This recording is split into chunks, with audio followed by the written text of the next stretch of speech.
나라사랑 기도동지회 속초지부는 하나님사랑, 나라사랑, 이웃사랑을 실천하는 사회봉사 기관입니다. 성경봉독 요한복음 5장 2절에서 9절 오래된 병을 고치시다. 예루살렘에 있는 양문 곁에 히브리 말로 베데스다라 하는 못이 있는데 거기 행각 5이 있고 그 안에 많은 병자, 맹인, 다리 저는 사람, 혈기 마른 사람들이 누워 일물의 움직임을 기다리니 이는 천사가 가끔 못에 내려와 물을 움직이게 하는데 움직인 후에 먼저 들어가는 자는 어떤 병에 걸렸든지 낫게 되미러라. 거기 38회 된 병자가 있더라.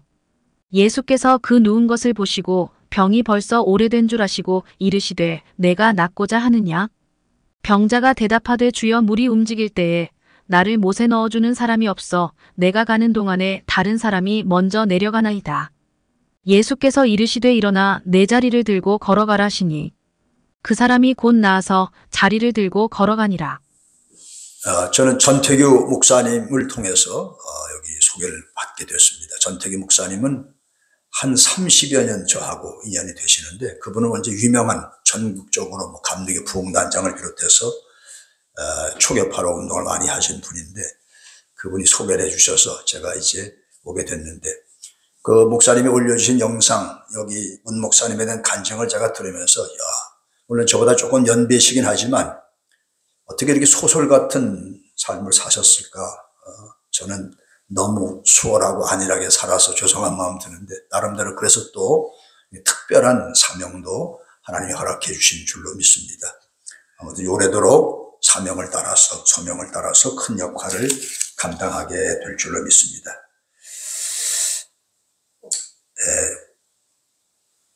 오늘 본문에 보면은 예루살렘에 있는 베데스다 연못에서 있었던 사건을 기록합니다. 2절 말씀을 보면은 예루살렘에 있는 양문 곁에 히브리 말로 베데스다라는 못이 있는데 거기 행각이 5이 있고 그 안에 많은 병자와 행인과 다리 저는 사람 혈기 마른 사람이 누워서 물의 움직임을 기다렸다 그랬습니다.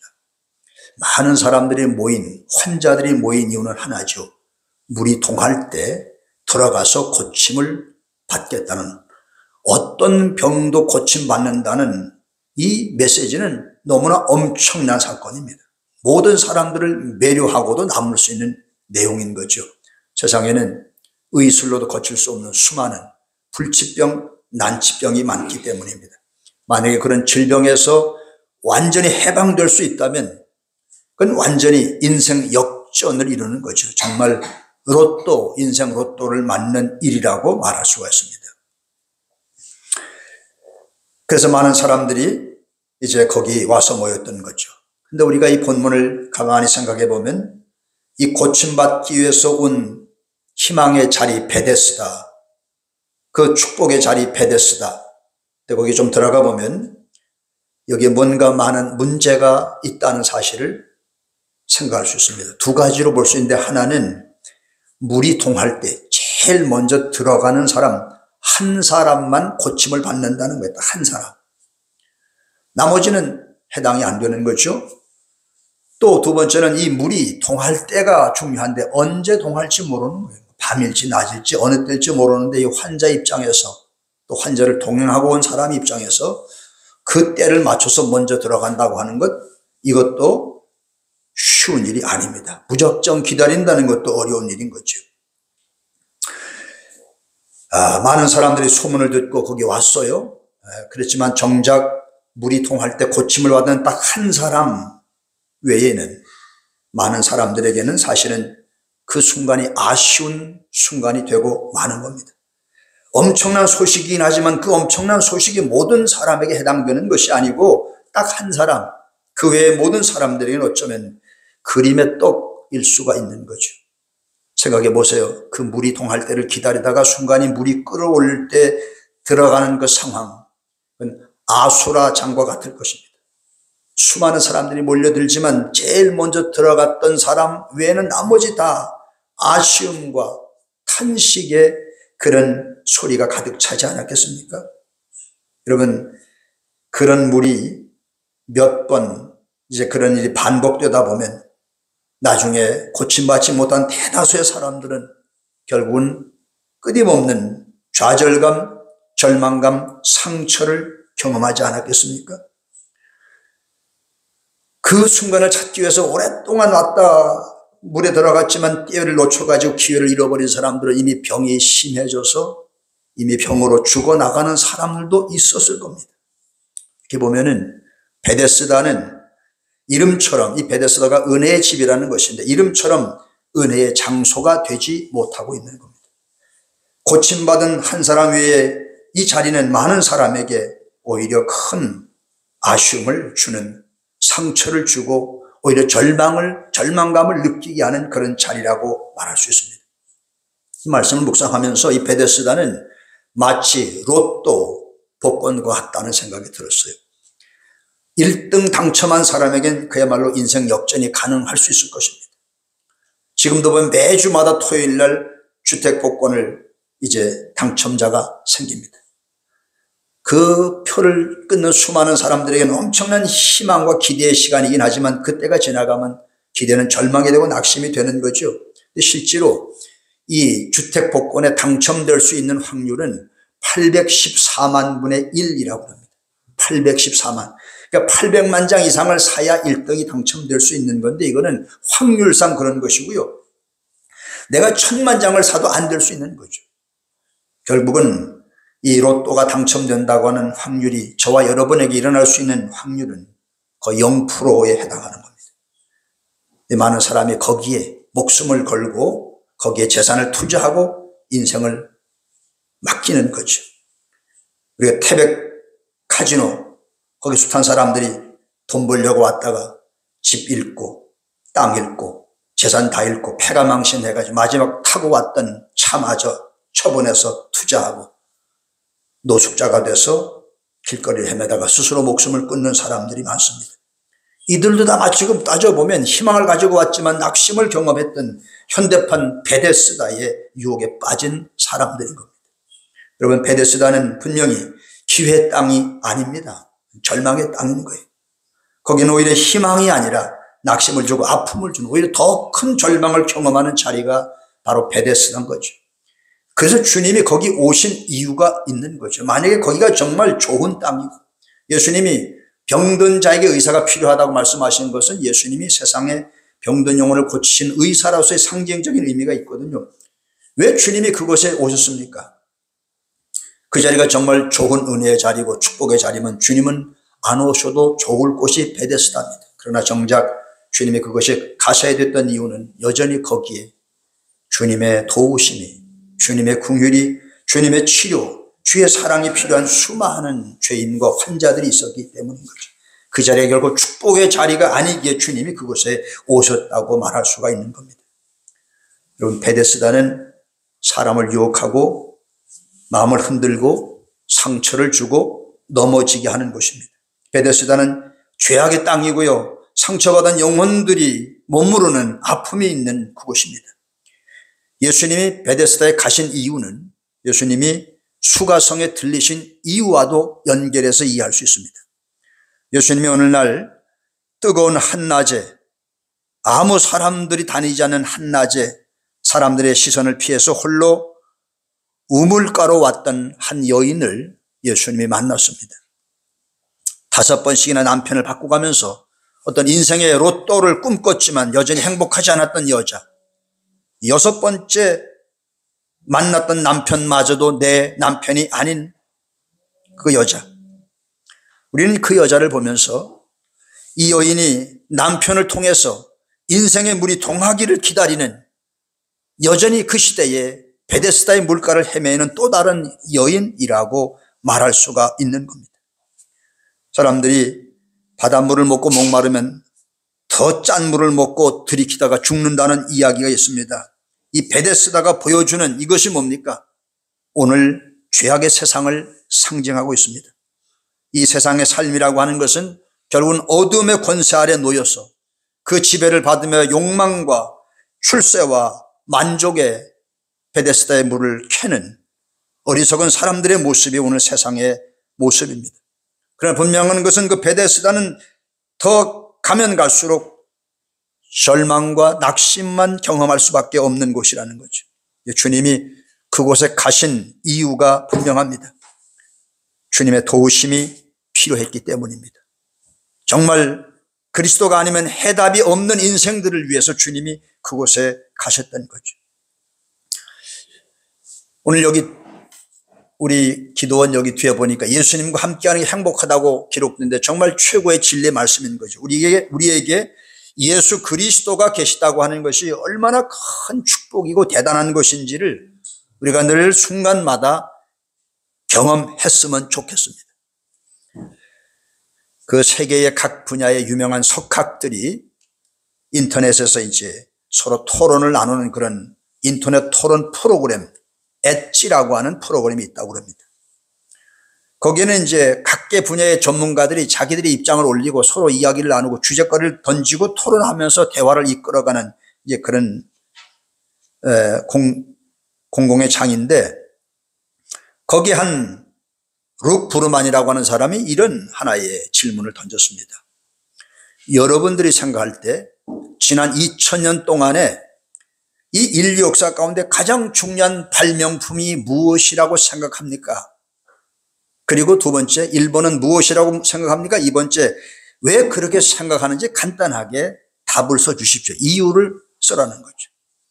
이게 각계 전문가들이니까 뭐 다 다양한 입장을 내는데 그중에 제일 그래도 지지를 많이 받은 것이 최고의 발명품은 인쇄기였다. 이 인쇄가 되면서 지식이, 정보가 퍼져나가게 되는 거예요. 우리 인터넷이라고 하는 것도 결국은 오늘날로 말하면 그 옛날에 인쇄기와 같은 거죠. 끊임없이 정보를 재생산하고 확장시킬 수 있는 것. 그렇게 보면 우리 한국의 고려의 직지심경이 유럽의 금속활자보다 100년 이상 앞섰다는 그런 얘기를 들으면 우리 참 대한민국이 대단하다 그런 생각을 하게 되는데, 어쨌든 그 외에도 뭐 컴퓨터가 최고의 발명이다, 인터넷이 최고다, 아니 전기나 원자다, 혹은 미적분이다, 다양한 이제 입장을 냈는데, 그 중에 한 사람 더글라스 러시코프라고 하는 사람은 의외의 답을 냈습니다. 2000년 역사의 최고의 발명품은 지우개다, 지우개. 이제 그 해설이 중요하죠. 뭐 지우개는 뭡니까? 작업을 하다가 틀리면 다시 지우는 거죠. 컴퓨터 작업을 하다 잘못되면 거기서 델키를 눌러가지고 삭제시키는 겁니다. 종이에 글을 쓰다가 잘못되면 그걸 지우든지 아니면 수정액을 써가지고 지우든지 다시 수정해서 쓰는 거죠.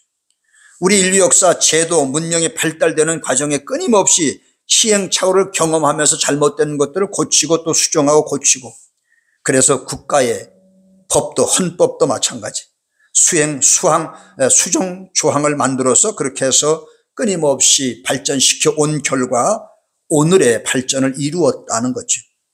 이 이야기를 들으면서 이 사람의 관점이야말로 이것은 과학자의 관점이기보다는 우리 신앙인의 신앙적인 관점이 아닐까. 여러분, 간단하게 말해서 예수님이 우리의 죄를 씻어주지 않았다면, 죄를 지워주지 않았다면 우리는 구원받을 수 없는 겁니다. 그리스도의 보혈로 우리의 죄가 깨끗이 지워지고 씻어졌을 때 우리에게 새로운 생명이 열리는 거죠. 기독교의 핵심의 가장 첫 번째 원리도 죄 용서함, 죄를 지워주는, 죄를 없애주는 지우개와 같은 은혜가 있음에 가능하다는 말씀인 거죠. 우리 인류 역사의 최고의 사건은 그래서 예수 그리스도의 탄생인 줄로 믿습니다. 우리의 삶을 허물과 죄로부터 근본적으로 바꿔 구원시키기 위해서 주님이 흘리신 그 보혈의 공로, 보혈의 지우개가 우리의 추한 죄를, 과거의 상처를, 아픔과 부끄러운 역사를 깨끗이 지워주고 새롭게 거듭난 하나님의 존재가 되게 했기 때문에 우리가 오늘 하나님 앞에 새로운 구원의 삶을 살아가게 된 것이죠. 아멘. 주님의 보혈의 지우개보다 더 좋은 건 없다고 생각합니다. 여러분이 혹시 지우고 싶은 과거가 있거나 아픈 상처가 있다면 예수님 보혈 앞에서 깨끗이 지음을 받고 다시 시작하면 된다는 것이 성경의 가르침인 겁니다. 아멘. 이사야서 35장 3절에 보면 너희는 약한 손을 강하게 하며 떨리는 무릎을 굳게 하며 겁내는 자들에게 이르기를 굳세어라, 두려워하지 말라. 보라, 너희 하나님이 오사 보복하여 주시고 갚아주실 것이다. 하나님이 오사 너희를 구하시리라 하라. 그때 맹인의 눈이 밝을 것이고 못 듣는 자의 사람의 귀가 열릴 것이며 그때 저는 자는 사심같이 뛸 것이고 말 못하는 자의 혀는 노래하리니 이는 광야에서 물이 솟겠고 사막에서 시내가 흐를 것임이니라.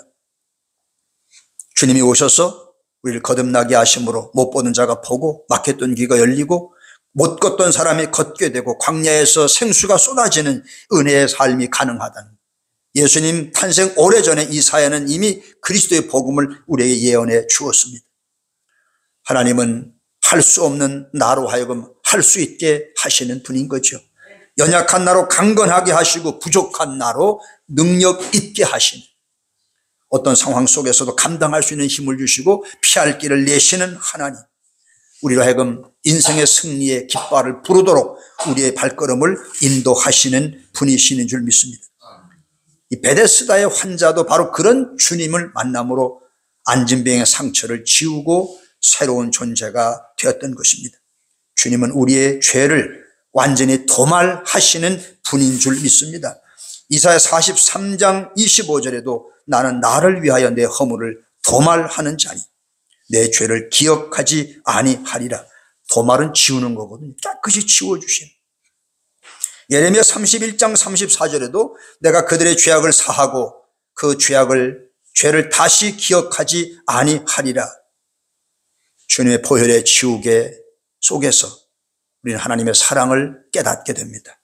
하나님의 사랑을 경험할 때마다 다시금 새로 시작할 수 있는 희망, 용기가 생기는 줄 믿습니다. 예수 그리스도의 은혜로 피조물된 저와 여러분이 날마다 새롭게 분발하고 결단해야 되는 이유입니다. 하나님 안에서 항상 새로운 삶이 주어지기 때문인 거죠.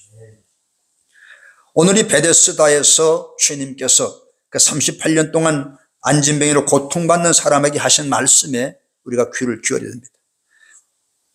8절 말씀에 예수께서 이르시되 일어나 내 자리를 들고 걸어가라 하심에 자리를 들고 걸어갔다 그랬습니다.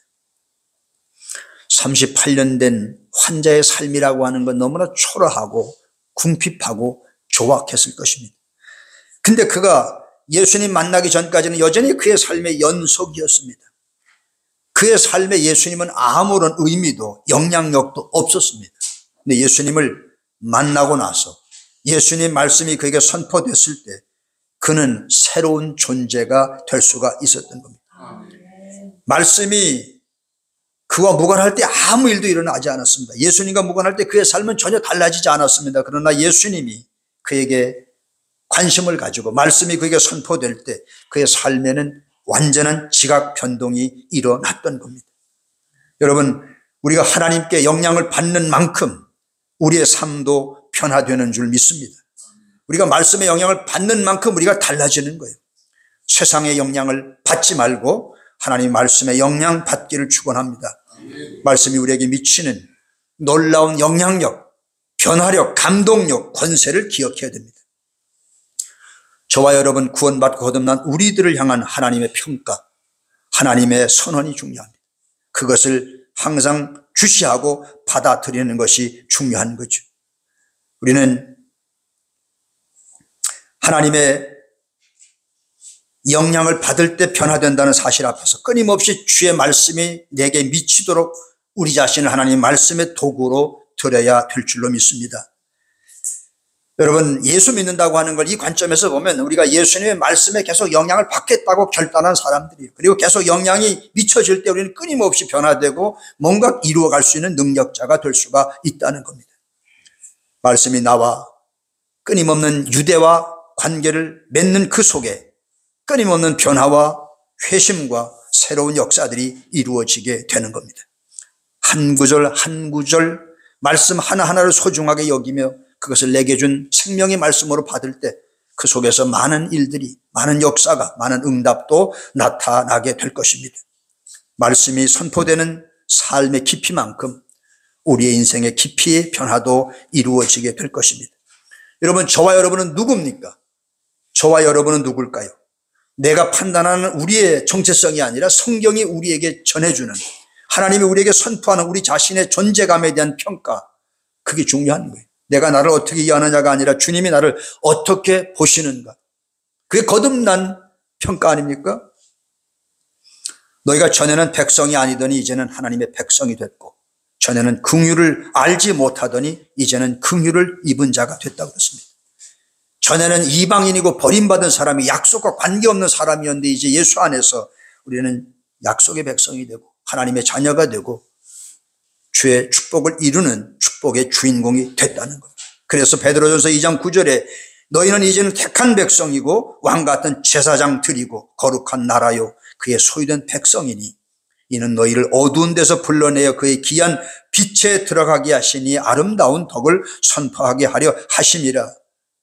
두 가지 말씀합니다. 하나는 우리가 전에는 어둠 가운데 살아서 캄캄하게 어두운 죄악의 사망의 저주의 심판의 그 죄악 가운데 살았는데 거기서 나와서 귀한 빛이라고 하는 것은 너무나 놀라운 너무나 위대한 하나님의 생명의 빛으로 들어갔다. 우리 존재가 거기서 그친 것이 아니고 이제는 거기서 창조주 하나님의 아름다운 덕을 선포할 수 있는 그런 대단한 존재로 우리가 부름 받았다는 겁니다. 물론 하나님의 은혜로 된 것인데 바로 이런 저와 여러분이 이렇게 하나님 앞에 새로운 존재 변화된 피조물 완전히 다른 하나님의 새 피조물임을 기억하는 이런 신앙의 자의식, 정체성, 자존감이 우리의 삶의 행동을 바꿔가게 되는 겁니다. 새해가 뭐가 새해입니까?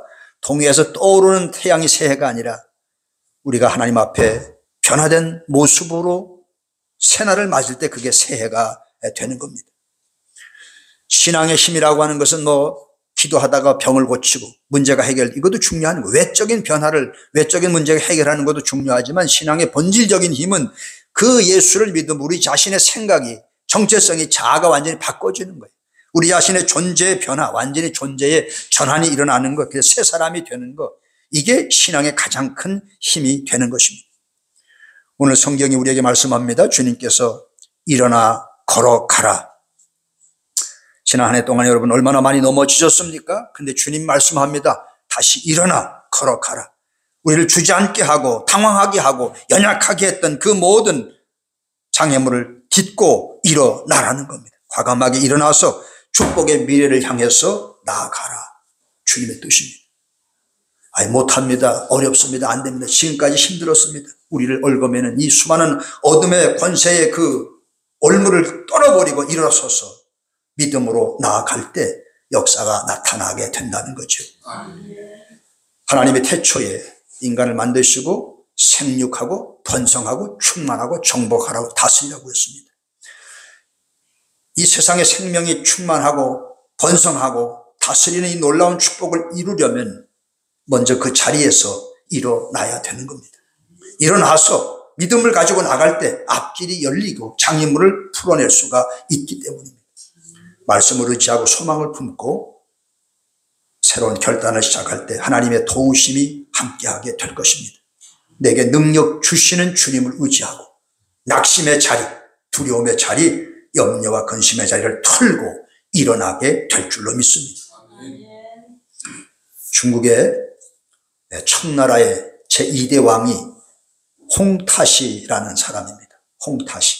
이게 청나라가 명나라와 큰 전투를 치르게 됩니다. 국가의 운명이 달려있는 전투를 치르는 그날 아침에 일어났던 사건입니다. 오늘 전쟁을 치르게 되는데 그날 아침에 왕도 그렇고 모든 신하들이 다 긴장한 가운데서 이제 어떻게 오늘 전쟁이 진행될 것인지를 고민하면서 이제 그렇게 시작을 하는 거죠. 그래서 이제 밥상을 차려놓고 그 왕과 신하들이 함께 밥을 먹는데 갑자기 이 홍타시 왕의 이 밥상 다리가 뚝 부러지면서 상이 그냥 엎어져 버린 거예요. 생각해 보세요. 상다리가 부러지니까 국그릇, 밥그릇, 반찬, 수저 이런 게 그냥 다 한 군데로 쏟아지면서 엉망진창이 됐습니다. 문제는 이 분위기인 거죠. 그러잖아요. 지금 이게 긴장하고 있는데 만약에 이게 다리가 왕의 밥상 다리가 부러졌다. 그럼 밥을 못 먹잖아요. 왕의 밥그릇이 떠나갔다고 그렇게 상징할 수 있는 겁니다. 큰일 났다고 생각할 수 있는 거죠. 그래서 다들 그냥 어떻게 해야 좋을지 모르고 이게 잘못하면 불길한 징조가 돼가지고 만약에 군인들이 병사들이 이 소식을 들으면 낙심해가지고 도망가면 끝나는 거거든요. 다들 어떻게 해야 좋을지 모르고 있을 때 이 왕 홍타시가 무릎을 탁 치면서 이렇게 말합니다. 됐다. 이 싸움은 우리가 이긴다. 명나라 밥상을 엎으라는 하늘의 뜻이다. 일어나 싸우러 가자. 뭐 예수님이 일어나 가자. 마치 그런 거예요.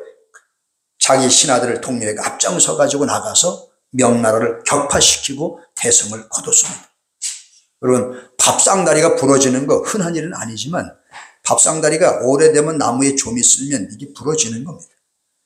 부러지는 건 흔히 있을 수 있는 거예요. 그게 뭐 길조도 아니고 흉조도 아니고 그냥 자연스러운 겁니다. 문제는 그걸 대하는 태도입니다. 이걸 흉조라고 받아들이고 이걸 불행이라고 받아들일 때 위축될 수밖에 없는 거죠. 우리의 믿음의 태도에 따라서 이게 흉조가 되고 길조가 될 수도 있다 하는 사실. 지구촌의 상황은 여지 좋지 않습니다. 전쟁은 계속되고 있고 여기저기 홍탓에 밥상이 부러지는 그런 징조들이 여기저기 나타나는 것 같은 현실을 우리가 살아갑니다. 과연 이게 흉조일까 길조일까? 간단합니다. 우리의 반응, 믿음의 반응에 따라 결과가 갈라지게 되는 겁니다. 하나님의 약속의 말씀이 이때 필요한 거죠. 과감하게 말씀을 붙잡고 일어나 나가는지 아니면 머뭇거리고 주저앉을 것인지. 이 38년 된 환자가 그 말씀에 순종하고 앞으로 일어났을 때 건강을 찾았던 것, 그것이 우리의 해답이 되는 줄 믿습니다. 그 38년 된 환자가 다시 새로운 삶을 시작할 수 있는 가능한 이유, 지금까지 실패했지만 다시 희망을 가지고 다시 성공할 수 있다고 일어설 수 있는 이유, 지금까지 안 됐지만 이제 될 것이라고 7전8기의 믿음을 가질 수 있는 이유, 그건 하나입니다. 하나님의 말씀이 거기 있기 때문에, 하나님이 그렇게 하라고 했기 때문에 우리가 하고 우리는 그 말씀대로 될 수 있는 것을 믿기 때문입니다. 예수님의 말씀은 하나님의 말씀이죠. 그 말씀 속에 생명이 있고 권세가 있고 능력이 있습니다. 이 땅에 어느 누구도 예수님처럼 말한 사람은 없습니다. 예수님은 하나님이기 때문에 그분 말씀은 우리 인생의 중요한 생명의 떡이 되는 겁니다. 우리가 새해를 시작하면서 그리스도를 더 온전히 의지하면서 여전히 우리에게 주어진 하나님의 희망의 시간을 놓치지 말아야 될 것입니다. 누구든지 그리스도 안에 있으면 새로운 피조물이 되기 때문입니다. 예수 안에 변화된 우리 자신의 존재, 우리 자신의 가치를 새롭게 평가할 수 있기를 축원합니다. 마태복음 14장 13절에 보면은 베세다 광야에서 오병이어의 역사를 일으킨 기록이 나옵니다. 거기 보면 저녁이 되매 제자들이 나와 이르되 이곳은 빈들이요 때도 이미 저물었으니 무리를 보내어 마을에 들어가서 먹을 것을 사 먹게 하소서. 예수께서 이르시되 갈 것 없다. 너희가 먹을 것을 주라. 동문서답 같은 말씀을 주님이 했습니다. 갈 거 없어. 너희가 먹을 것 줘라. 이렇게 하시면 빌립을 시험하고자 함이라고 성경이 기록합니다. 시험하고자. 근데 시험이라고 하는 그 영어 그 단어를 보면 이게 테스트입니다. 시험이 두 가지잖아요. 마귀가 유혹해 넘어뜨리려고 하는 유혹의 시험. 하나는 이 사람의 믿음이 얼마나 있는지 믿음을 객관적으로 평가해보고 축복을 하게 하는 테스트. 여기 보면 빌립의 믿음을 테스트하려고 했다는 거죠. 이 말씀에 보면 뭡니까? 예수님도 이제는 너희가 나와 함께 이만큼 다녔으니 이제는 너희도 이 정도 할 수 있지 않을까? 주님이 그렇게 믿는 겁니다. 이만한 믿음이 있다. 이제는 너희가 한번 스스로 시도를 해볼 필요가 있다고 믿고 주님이 그렇게 말씀을 하신 거죠. 문제는 그 주님의 판단과 평가를 제자들은 여전히 이해하지 못했다는 것이 안타까운 겁니다. 그럼 우리 스스로 가져야 될 하나님의 자녀, 하나님의 백성, 사명자, 권세자로서의 우리의 존재감, 우리의 위치, 역할에 대해서 좀 더 자신감을 가지라는 말씀입니다. 우리 믿는 사람들은 하나님의 대리자입니다. 예수님 말씀했습니다. 나를 믿는 자는 이런 일도 할 것이고 이보다 더한 일도 하리라. 아무것도 몰랐던 오합지졸의 예수님의 제자들은 예수님을 따라다니면서 변화를 경험하면서 자신의 존재에 대한 그런 하나님의 가르침 앞에 스스로 정체성을 넓혀가고 믿음을 키워가다가 마침내 그들은 초대교회를 완전히 부흥시키는, 이스라엘 변화시키는 놀라운 부흥의 일꾼들이 됐던 겁니다. 갈라디아 2장 20절에 내가 그리스도와 함께 십자가에 못 박혔나니 그런즉 이제는 내가 산 것이 아니 오직 내 안에 예수께서 사신 것이라. 이제 내가 육체 가운데 사는 것은 나를 위하여 자기 몸을 버리신 하나님의 아들을 믿는 믿음 안에서 사는 것이다. 하나님의 아들을 믿는 믿음. 우리는 날마다 예수 그리스도를 믿는 믿음 안에 살아가는 사람입니다. 그 삶이 가능하도록 성령이 도와주시기 때문입니다. 성령의 도우심을 구할 때 성령님이 우리를 지켜주시기 때문입니다. 나를 홀로 놔두지 않고 외로운 마음으로 흔들리도록 내버려두지 않고 끊임없이 우리에게 용기도 주고 자신감도 주고 할 수 있다는 믿음도 주고 결단하게 하시는 성령의 도우심이 있으므로 그 은혜를 믿고 살아갈 때 우리는 믿음 안에서 날마다 견고하게 서게 될 줄로 믿습니다. 여러분 6절의 말씀을 보니까 이렇게 말씀합니다. 주께서 묻습니다. 내가 낫고자 하느냐. 주님이 도와주시는 것도 중요하지만 너 자신의 자세가 중요하다. 정말 네가 도움받을 수 있는 자세가 됐는지 묻는 거예요. 너가 정말 낫고 싶은 열망이 있느냐. 나를 정말 믿고 왔느냐. 그렇다면 일어나 걸어가라 했을 때 걸어갈 수 있었던 겁니다. 여러분 우리는 항상 하나님 앞에 그러므로 믿음의 산 제사를 드리라고 말씀합니다. 아무리 기도하고 주님 앞에 찬양해도 하나님에 대한 신뢰와 믿음이 없다면 소용이 없습니다. 오늘도 주님은 우리가 기도한 것만큼 믿음의 사람으로 신앙을 고백하기를 원하는 거죠. 우리의 믿음이 하나님의 응답의 통로인 거죠. 우리의 믿음이 축복의 문을 여는 열쇠가 되는 겁니다.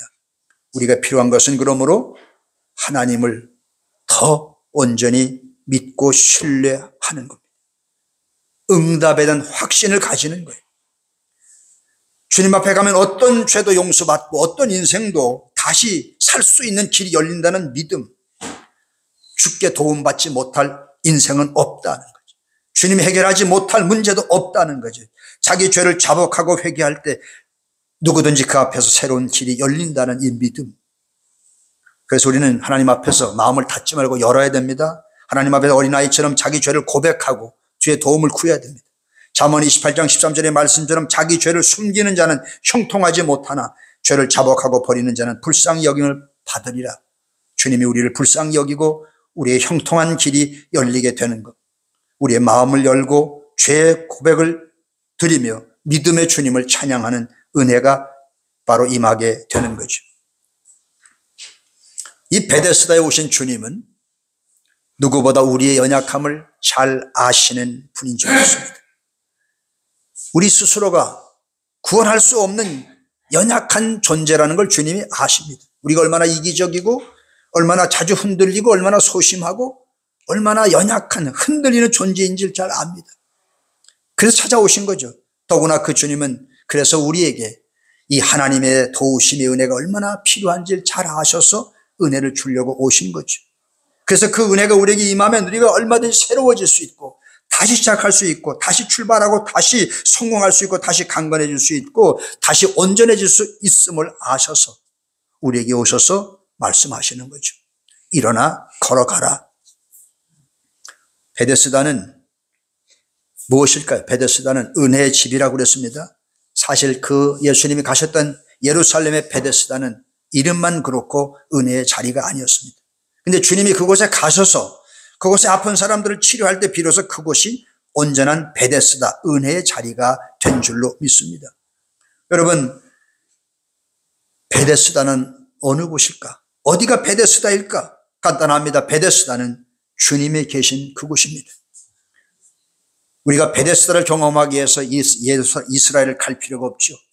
바로 주님이 계신 여기, 주님이 계신 여러분의 가정, 교회, 주님이 계신 여러분의 마음, 거기가 베데스다인 거죠. 그럴 때 그 속에서 치료가 나타나고 변화가 나타나게 되는 거죠. 감리교를 시작했던 웨슬리 목사님이 마지막 돌아가시면서 세상에서 가장 좋은 것은 주님과 함께하는 것이다 하는 말씀을 하고 돌아갔습니다. 그분은 평생을 그렇게 이 믿음을 가지고 살았던 거죠. 그 믿음의 근거는 하나님의 약속이죠. 내가 세상 끝날까지 너희와 항상 함께하겠다. 이 믿음을 가지고 18세기 영국이 산업혁명이 일어나면서 아주 혼란한, 그래서 이 피해 혁명이 일어나야 될 상황이었다고 말합니다. 근데 그 영국을 주님과 함께하는 믿음을 가진 이 웨슬리 목사님을 통해서 복음으로 영국을 무혈 혁명을 일으킨 위대한 사도가 될 수 있었습니다.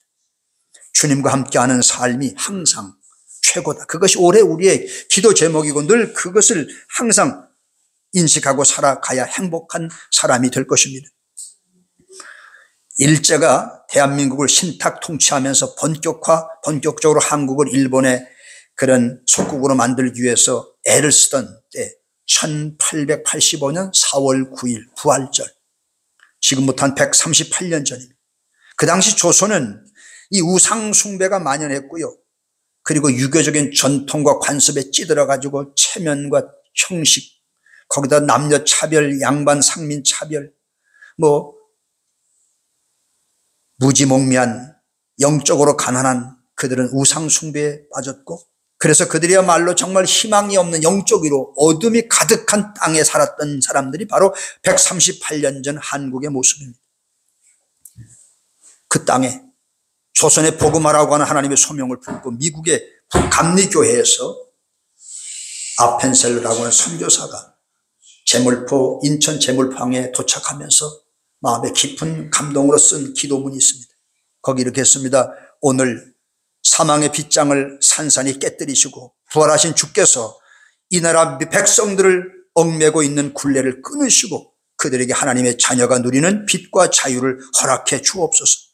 이 백성을 얽매이고 있는 이 굴레, 어둠, 죄악, 무지의 굴레를 깨뜨리시고 하나님의 빛과 자유를 주소서.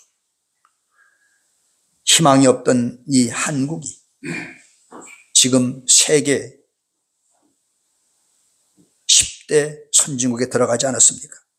가장 가난했던 대한민국이 지금 자동차, 반도체, 가전제품, 한류, 한식, 음악,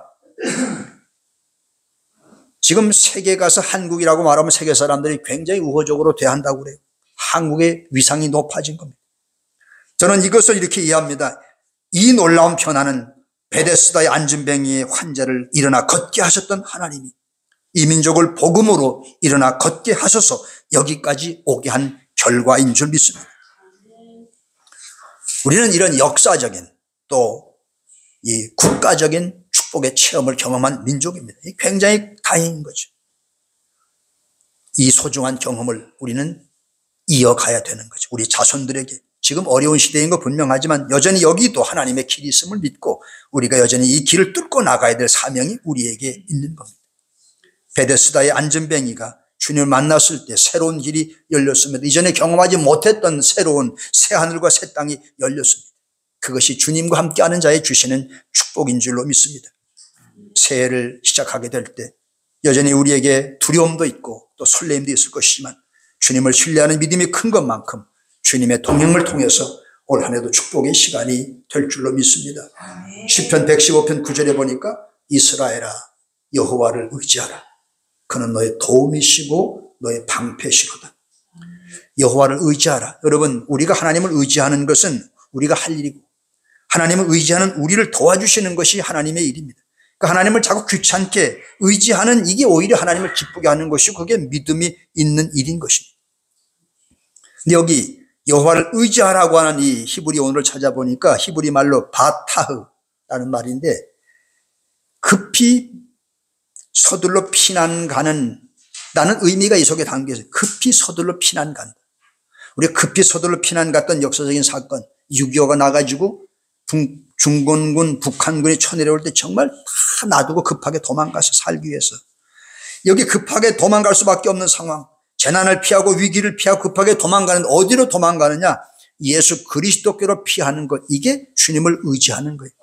주님을 의지한다고 하는 건 주님의 피난처로 들어가고 십자가의 보혈 속으로 들어가고 말씀을 붙잡고 주님 앞에 가는 것, 주님께 피하는 거예요. 그게 바로 주님을 의지하는 사람인 거죠. 여호와를 의지하는 자의 삶이 무엇보다 가장 든든한 삶인 것을 우리는 기억합니다. 시편 146편 5절에 야곱의 하나님을 의지하고 자기 하나님 여호와께 희망을 두는 자가 복이 있다. 희망을 어디에 둡니까? 하나님께 둬야 되는 거죠. 역대상 29장 12절에 부와 귀가 주께로 말미암고 또 주는 만물의 주제가 되사 손에 권세와 능력이 있사오니 모든 사람을 크게 하심과 강하게 하심이 주의 손에 있나이다. 말씀을 마치겠습니다. 인생을 살아가는 이 세상, 자연 세상과 같이 자연에도 사계절이 있지 않습니까? 추나 추동, 춥고 덥고 바람 불고 비 오고 지진, 기근, 태풍, 가뭄. 인생에도 사계절이 있습니다. 희로애락, 기쁠 때가 있고 슬플 때가 있고 좋을 때가 있지만 어려울 때, 고난의 골짜기를 지나야 될 때가 있고 힘든 인내 시간을 건너갈 때가 있습니다. 희로애락, 생로병사, 이게 공존하는 세상 속에 사람들은 흔들리는 거죠. 베데스다 연못 가운데 그 희망을 찾아갔던 사람들처럼 요동치면서 중심을 잡지 못하는 세상 속에 우리가 살아가는, 우리가 이 속에서 분명한 삶의 지혜가 있다면 흔들리는 세상에서 삶의 뿌리를 하나님께 든든히 내리는 일인 줄 믿습니다. 하나님만이 우리의 삶의 근거가 되기 때문입니다. 올해도 하나님이 우리를 부족하다고 하지 않고 사랑하시며 내가 너와 함께 하겠다고 말씀합니다. 내게 인생의 뿌리를 내리라고 우리에게 권면합니다. 그러면 어떤 인생의 태풍과 지진이 일어나도 흔들리지 않을 것이라고 말씀하고 있습니다. 약속의 말씀을 믿고 그 말씀에 순종해 일어나 걸어가는 사람만 그 약속을 경험하고 약속의 권세를 누리게 되는 겁니다. 약속을 누리는 사람만의 견고함을 얻을 수 있는 거죠. 견고한 사람만이 사랑하는 가족을 지킬 수 있습니다. 소중한 사람들을 돌봐줄 수 있습니다. 올해 우리에게 새날을 주시며 사랑한다고, 내가 너와 동행하겠다고 언약을 주시며 우리를 향해 다독거리시는 주님 말씀합니다. 내가 낫고자 하느냐? 일어나 자리를 들고 걸어가라. 주님의 말씀은 우리를 향한 응원입니다. 지지고 권면이고 축복입니다. 올해도 이 말씀과 함께 살아갈 때 이 한 해는 우리에게 더 없는 은혜의 시간이 될 것입니다. 이 말씀을 붙잡고 하나님 앞에서 올 한 해도 승리하는 하나님의 영광이 가득하기를 주님의 이름으로 축원합니다. 기도하겠습니다. 고마우신 하나님, 부족한 저희들에게 은혜를 주셔서 주님 자녀 삼아주신 것 감사합니다. 우리도 주의 말씀이 필요합니다. 낫고자 하느냐? 자리를 들고 일어나 우리에게 대화하시며 우리에게 다가오시며 격려하시며 응원하시는 이 말씀을 붙잡고 2024년도에도 놀라운 하나님의 승리를 선포하는 우리가 되게 도와 주옵소서. 예수님의 이름으로 축복하며 기도드립니다. 주여 주여 주여 할렐루야 할렐루야 할렐루야. 사랑의 하나님 아버지 감사합니다.